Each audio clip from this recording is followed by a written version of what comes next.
Starting to self-train a service dog, what you need to know. Part 2.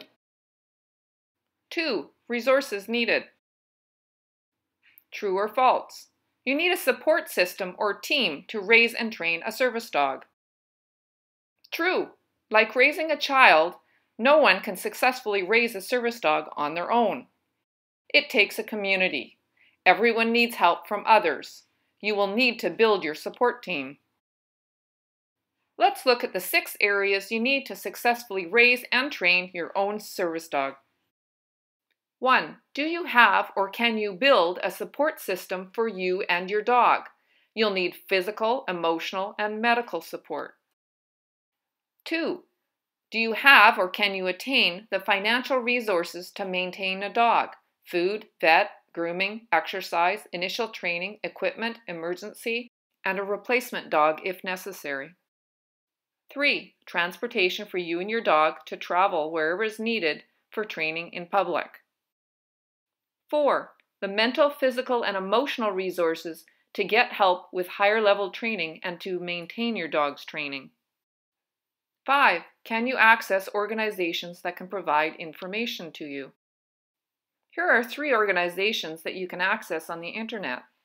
The ADI, or the AssistanceDogsInternational.org. Among their members are 12 companies or organizations who will help owner trainers to train their service dogs to the point of certification. The International Association of Assistance Dog Partners has a website at IAADP.org that has information useful to owner trainers. My own website, servicedogtraininginstitute.ca, provides a blog and hundreds of free training videos to train your service dog. The 6th resource you need is specific knowledge of the federal and local disabilities laws, so you have an idea of what you're getting into. The 4 life realms that you'll be interested in are public access, employment, transportation, and housing laws regarding service dogs. The following is a brief overview. Please note that the links will be provided in the video description. Public access laws. It is the person's accessibility that is protected under the laws, not the dog's accessibility to public areas. In the U.S., there is the Americans with Disabilities Act, or the ADA. This protects people with trained service dogs only. The state-by-state laws may protect people with service dogs in training. In Canada, each province has a Human Rights Act that covers service dogs. They are typically covered under the disability section as medical equipment. Service dogs in training are not considered medical equipment and cannot be taken into non-pet-friendly areas without special permission.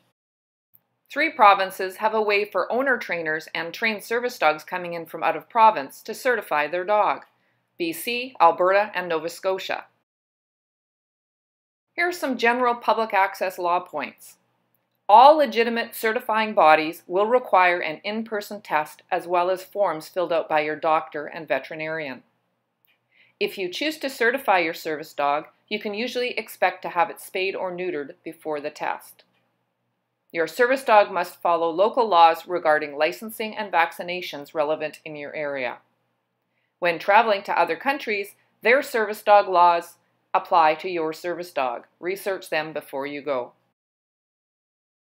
Housing laws. In the U.S., Housing and Urban Development is the office that you contact. For emotional support animals, there's a link.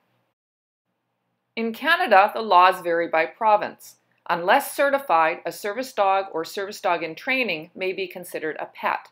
Emotional support animals are only recognized in New Brunswick for housing. Contact your province's housing office. Here's the BC link as an example. When dealing with transportation providers like airlines, you'll need to look at the federal laws. In the US, here's the link, and in Canada.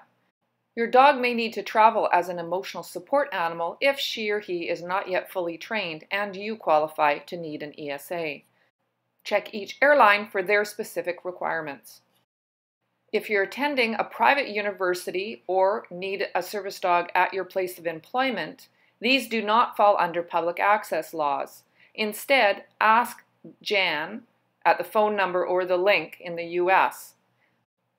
For all other regions, talk with your Human Resources or Disabilities Department. You may need to involve a lawyer to get workplace accommodations, depending on your situation. Subscribe and watch for Part 3.